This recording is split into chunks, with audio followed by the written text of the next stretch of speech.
দীপ কথা এটা শুনাচোন তুমি গিটাৰ আৰু ভইচ ৰেকৰ্ডিং কৰিব জানা নাই ছফ্টৱেৰত নাই নাজানো একেবাৰে নাজানো এইটোৰ ওপৰত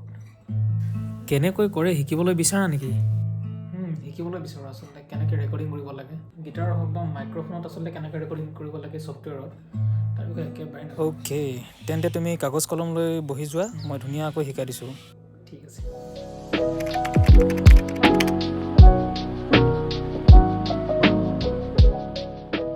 যেতিয়াই আচলতে এটা গান ৰেকৰ্ডিং কৰাৰ কথা আহি পৰে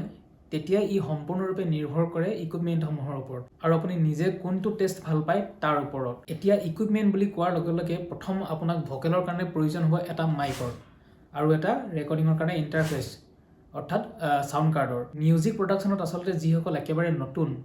তেওঁলোকে এইকেইটা মাইক ইউজ কৰিব পাৰে এইকেইটা মাইক অলপ কম দামত নতুনসকলৰ কাৰণে একদম বেষ্ট মই ডেছক্ৰিপশ্যনত মাইক কেইটাৰ লিংক কেইটা দি দিম আপোনালোকে তাত চেক কৰিব পাৰে দামটো চেক কৰিব পাৰে আৰু ইচ্ছা কৰিলে আপোনালোকে সেইকেইটা মাইক নতুনসকলক মই বিশেষকৈ কৈ আছোঁ আপোনালোকে সেইটো ল'বও পাৰে মাইকৰ পিছত আটাইতকৈ প্ৰয়োজনীয় বস্তু এটা হৈছে সাউণ্ড কাৰ্ড আৰু বিশ্বাস কৰক এই সাউণ্ড কাৰ্ড ব্যৱহাৰ কৰাটো একেবাৰে ইজি মাইকৰ পৰা যোৱা এক্সএলআৰ কেবলডাল সাউণ্ড কাৰ্ডত লগাব আৰু সাউণ্ড কাৰ্ডৰ পৰা যোৱা USB কেবলডাল কম্পিউটাৰত লগাব বিগিনাৰসকলে কম বাজেটত এইকেইখন সাউণ্ড কাৰ্ড ব্যৱহাৰ কৰিব পাৰে ইয়াৰ লিংক কেইটা মই ডেছক্ৰিপশ্যনত দি দিম আপোনালোকে গৈ চেক কৰিব পাৰে আৰু থাৰ্ড বস্তুটো হৈছে মনিটৰ আপোনালোকে কামবোৰ ভালদৰে শুনি পাবলৈ এযোৰ ধুনীয়া মনিটৰ ইউজ কৰিব লাগে সেইবাবে মই ইউজ কৰি আছোঁ য়ামাহাৰ HS5 মনিটৰযোৰ আৰু য়ামাহাৰ হেডফোন এডাল আপোনালোকক মই লিংক কেইটা সেইকেইটাও দি দিম আৰু ফটো ইয়াতে দেখাই দিম কোনকেইটা ইউজ কৰি আছোঁ নতুনসকলে কম দামতো আৰু ধুনীয়া ধুনীয়া মনিটৰ পাই যাব এইকেইটাই ল'ব বুলি আচলতে কোনো ধৰণৰ কথা নাই মষ্ট ইম্পৰ্টেণ্ট বস্তুটো হৈছে ছফ্টৱেৰ আপোনালোকে আচলতে এই ইকুইপমেণ্টসমূহ লৈ ৰেকৰ্ডিং ক'ত কৰিব ছফ্টৱেৰটোতো কৰিব লাগিব মই ইউজ কৰি থকা ছফ্টৱেৰটো হৈছে কিউবেছ 12 আপোনালোকে কিউবেছে কৰিব লাগিব বুলি কোনো ধৰণৰ কথা নাই আপোনালোকে FL Studio কৰিব পাৰে Ableton কৰিব পাৰে আৰু আপোনাৰ Logic Pro আছে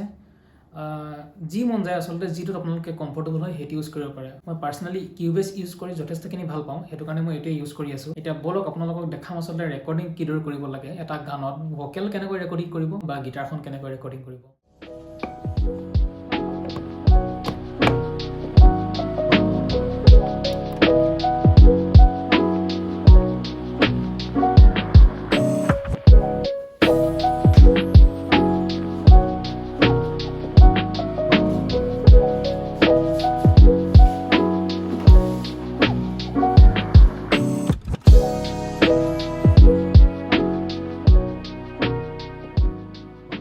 বেছটো অপেন কৰি ল'লোঁ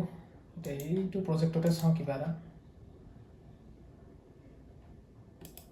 এইটো ৰাইট ক্লিক কৰি পিনে মনৰ এইটো ইনপুট 1 কৰি দিম এতিয়া ভইচটো ইয়াতে ৰেকৰ্ডিং হৈছে গেইনটো অলপ বঢ়াই দিওঁ এয়া তো এইটো ৰেকৰ্ডিং হৈ গ'ল ইয়াত দুইটা ট্ৰেকতে ৰেকৰ্ড কৰি চাওঁ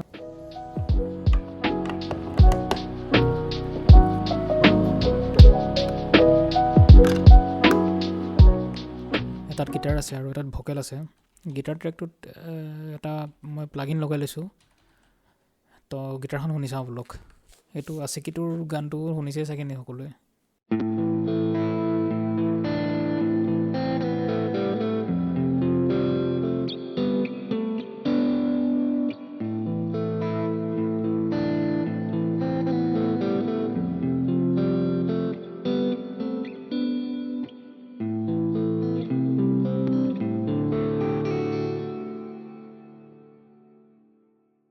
ইমানখিনি মনত আছিলে আজিৰ ভিডিঅ'টোত ইমানেই আছিল আপোনালোকে যদি চাই ভাল পালে তেন্তে লাইক আৰু কমেণ্ট কৰি দিব আৰু অনাগত দিনত এনেধৰণৰ ইনফৰ্মেটিভ কণ্টেণ্টসমূহ চাই থাকিবলৈ চেনেলটো ছাবস্ক্ৰাইব কৰি দিব আজিলৈ আহিছোঁ বাই